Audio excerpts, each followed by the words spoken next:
Inspector, तुम मुर्गियों को क्या खिलाते हो? पहला, मालिक, बाजरा। इंस्पेक्टर, खराब खाना खिलाता है, इसे गिरफ्तार कर लो। दूसरा, मालिक, चावल। इंस्पेक्टर, खराब खाना, इसे भी गिरफ्तार कर लो। संता डरते हुए बोला, हम तो जी मुर्गियों को 5-5 रुपए दे देते हैं कि जो तुम्हारी मर्जी जाकर खा लो।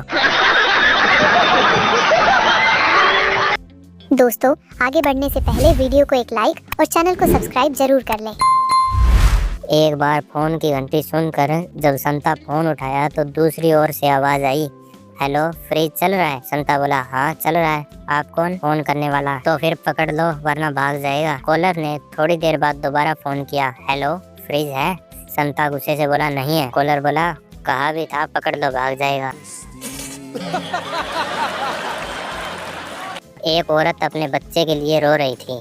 एक इंजीनियर ने औरत से रोने की वजह पूछी। औरत ने कहा, मेरा बच्चा बीमार है और मेरे पास दवा के लिए पैसा नहीं है। इंजीनियर ने 1000 का नोट दिया और कहा, जाओ दवा ले लो और 100 का दूध भी ले लेना और बाकी के पैसे मुझे वापस दे देना। औरत थोड़ी देर बाद दवा और दूध ले आई। बाकी के 650 रुपए इंजीनियर को वापस कर दिए। इंजीनियर खुश हुआ और सोचने लगा कि नेकी कभी बेकार नहीं जाती। डॉक्टर को फीस मिल गई, बच्चे को दवा मिल गई और मेरा नकली नोट भी चल गया।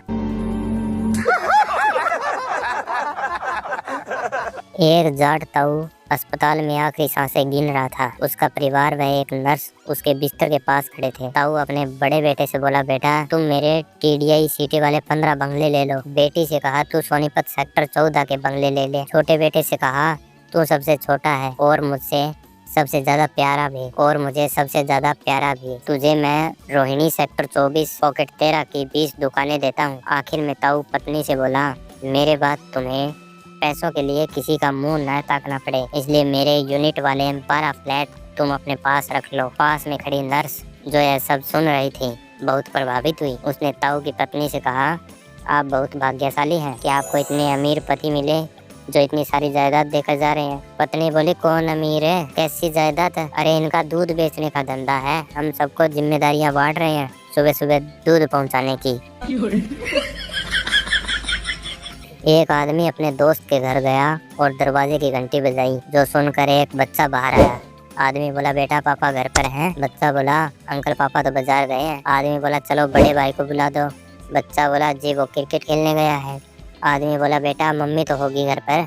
बच्चा बोला, जी वो किट्टी पार्टी में गई है। आदमी गुस्से से बोला, तो बेटा तुम घर पर क्यों बैठे हो? तुम भी कहीं चले जाओ। बच्चा बोला, जी मैं भी तो अपने दोस्त के घर आया हुआ हूँ। एक बार सेना का एक जवान अपने अधिकारी से 8 दिन की छुट्टी मांगने गया तो अधिकारी ने उसे टालने की गरज से कहा, जाओ पहले दुश्मन की सेना से एक टैंक ले आओ। दूसरे दिन जवान सचमुच दुश्मन का एक टैंक लेकर आ गया। इस पर अधिकारी ने आश्चर्यचकित होकर पूछा, ये तुमने कैसे किया? जवान बोला, इसमें कौन सी बड़ी बात है साहब, जब उन्हें 8 दिन की छुट्टी चाहिए होती है तो वे हमसे टैंक ले जाते हैं। छोटा संता सिगरेट पी रहा था कि संता वहाँ आ गया। छोटे संता ने सिगरेट शर्ट की जेब में छुपा ली। संता बोला, तुम सिगरेट पी रहे थे? छोटा संता बोला, नहीं तो। संता बोला, तो फिर तुम्हारे शर्ट से धुआं कौन निकाल रहा है? संता बोला, आपने बात ही दिल जलाने वाली की है। संता की पत्नी संता से, सुनो आज मुझे किसी महंगी जगह घुमाने ले चलो। संता, ठीक है जाओ, तैयार हो जाओ। पत्नी, वैसे कहाँ चल रहे हैं हम? संता, पहले पेट्रोल पंप पर चलेंगे, फिर गैस एजेंसी और वहाँ से सब्जी मंडी। संता की शादी हो गई। संता सुहाग रात पर अपनी पत्नी को बड़े प्यार से समझा रहा था। संता बोला, सबसे प्यार से रहना, सबकी इज्जत करना, उनका विश्वास जीतना, उनका ध्यान रखना, अच्छा खाना बनाना और हमेशा सच बोलना। संता की बात सुन दुल्हन फटाफट बिस्तर से उठी और कमरे का दरवाजा खोलकर चिल्लाकर बोली, सब फटाफट अंदर आ जाओ, यहाँ बाबा जी का प्रवचन चल रहा है।